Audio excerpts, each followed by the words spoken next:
most of the blame does rely on Joe Flacco, and both those interceptions really killed them so far. And that's just what you get with the Flacco experiment here.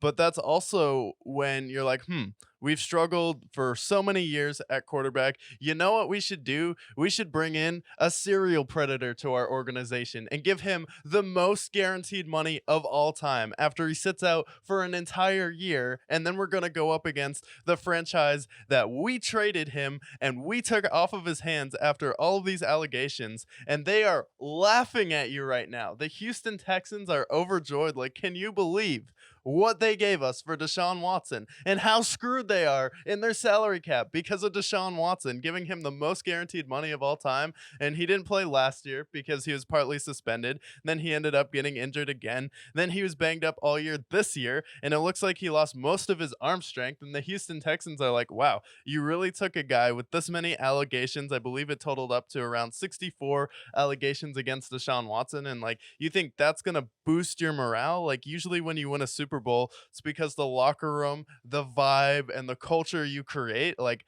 and then you're telling me you want to fix that and bring a championship to Cleveland with Deshaun Watson, and now you have to bring in someone like Joe Flacco. And there's a reason why you had 4 different quarterbacks this year, and Kevin Stefanski weathered the storm, but there's only so much your head coach can do to fix the offense and take the pressure off of the quarterback when you give him a lame duck, XFL MVP, DTR needs CPR, and then a senior citizen.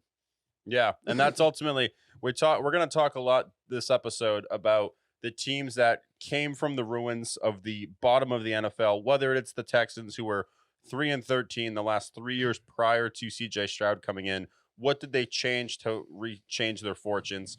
Whether it's the Detroit Lions, who at one point were 0-16 just 15 years ago, what they did to overcome that.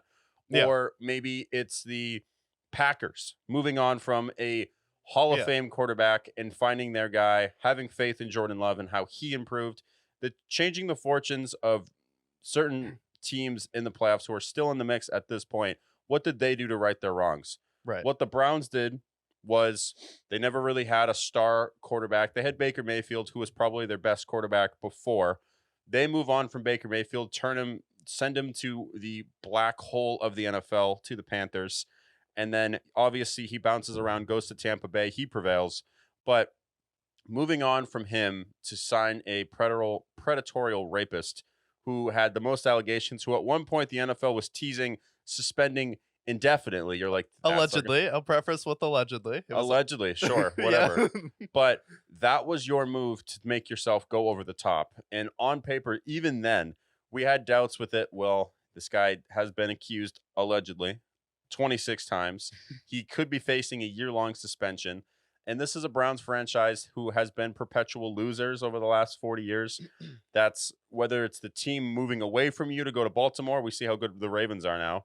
Whether it's firing Bill Belichick, whether it's, drafting the Brandon Whedons or the Brady Quinns or the Tim Couches of the world, Johnny Manziels, the list goes on. It's been perpetual failure for this franchise. And their way that they tried to overcome that was signing a predatorial rapist, allegedly, to the biggest contract in NFL history. He wasn't there for the playoffs. He hasn't been there at all. He's been taking trips to God only knows where. Yeah. And this is Taiwan. ultimately, I hate to say it, for a team that I was rooting for all year, this is what you deserve at the end of the day.